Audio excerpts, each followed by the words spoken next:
Hi there, this is John Wilkinson again from History Made Easier, with some conclusions as to how World War I concluded, why the Central Powers lost the war, and why the Entente Powers won it. Winning the war at sea, the War of Two Blockades, was essential, and Germany ultimately failed to blockade Britain. Indeed, its U-boats only helped to bring America into the war, whilst Britain successfully blockaded Germany, putting pressure on its home front. And that this was such an important factor can be seen from a German police report as early as October 1915. This is what the report said. The view is frequently voiced that the war will not be decided on the front, but rather through Germany's economic defeat. To this, winning the war at sea adds another critically important factor. Britain and France, with their empires, could draw on greater reserves of manpower as well as materials, so that in a long, drawn-out war of attrition, wearing down the other side until it can't continue, Britain and France held another advantage.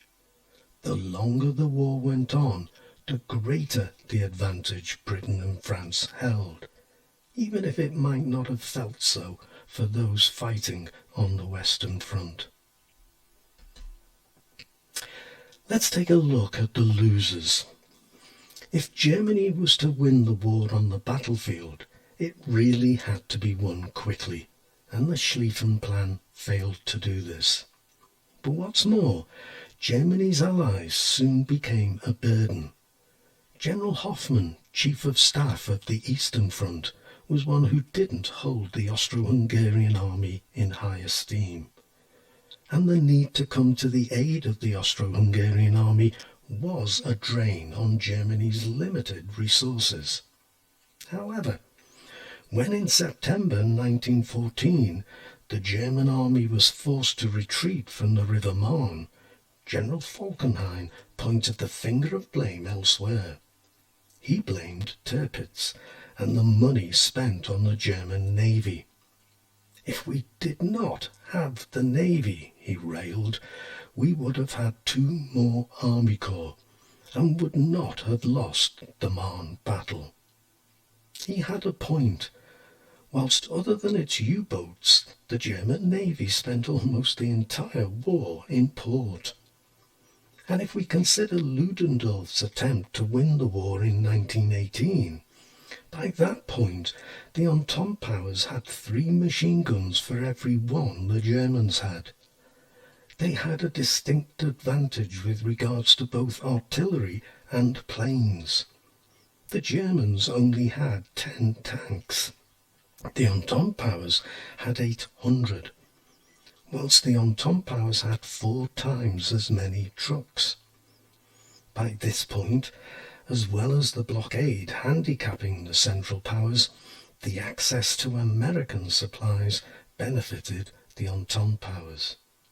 But again, it all serves to show how the war at sea was so crucially important.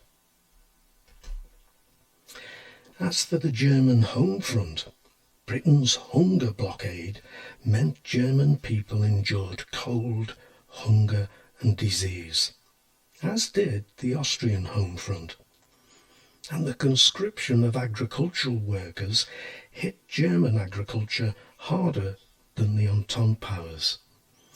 As a result, production fell by up to 70% in some areas, compared with between 30 and 50% in France. And there were the harvest failures of both 1917 and 1918. There were frequent strikes and food riots after 1916, and civilian morale was crumbling by 1918. The Ludendorff or Spring Offensive of 1918 needs to be seen in this context, as well as the collapse of Germany's allies. Only if the offensive had succeeded to the point of forcing the Entente Powers to surrender on the Western Front was there any chance of avoiding collapse on the German home front. But everything seems to underline the importance of the war at sea.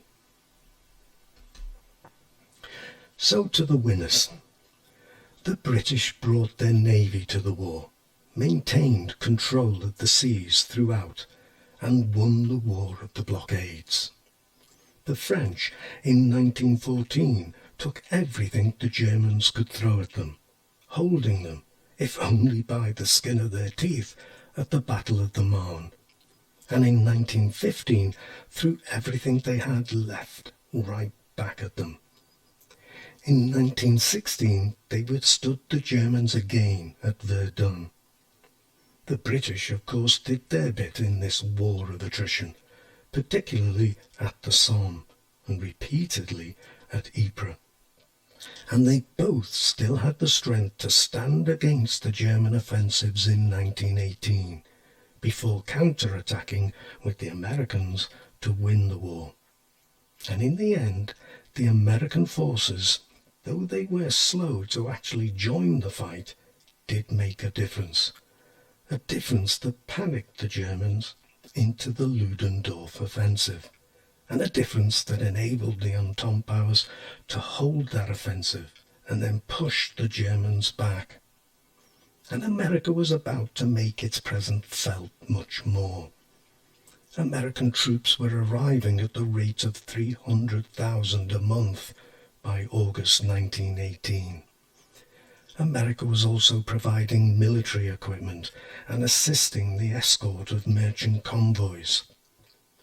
The key factor, though, was the economic might America could bring to bear, right at the point at which economic strength had become as vital to the outcome of the war as what happened on the Western Front. It was undoubtedly a key factor in bringing Germany to call for the armistice. But, as the much maligned General Haig put it, writing in the London Gazette in April 1919, to direct attention to any single phase of that stupendous and incessant struggle, and to seek in it the explanation of our success, to the exclusion or neglect of other phases, possibly less striking in their immediate or obvious consequences, is, in my opinion, to risk the formation of unsound doctrines regarding the character and requirements of modern war. He's making a case to defend himself, but also that we have to look at the war in its entirety to understand its conclusion. And we shouldn't forget the Russians. Though ultimately brought to sue for peace, they contributed tremendously to the final victory in the West, not least in the 2 million lives they lost, with a further 5 million wounded. They would probably have defeated the Austro-Hungarians if Germany had not come to their help. But that help meant that Germany was stuck in a two-front war for more than 3 years, on a scale they couldn't sustain. As for the Italians, they contributed to Austria-Hungary's ultimate defeat, and had troops on the Western Front at the end. But ultimately, I think we have to go back to the war at sea for the basis of the Entente Powers' success.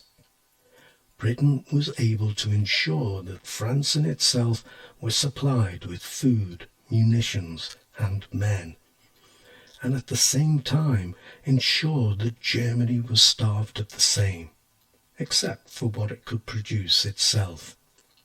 Winning the War of the Blockades was the foundation on which success was built.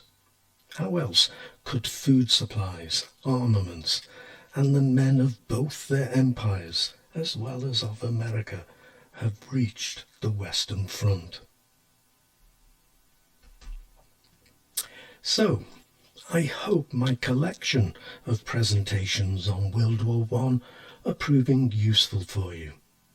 Now don't forget, if you're interested, I may have a tutorial slot still free. You should know the drill by now. Just get your parents to get in touch with me at historymadeeasier@gmail.com and we'll see if we can sort something out.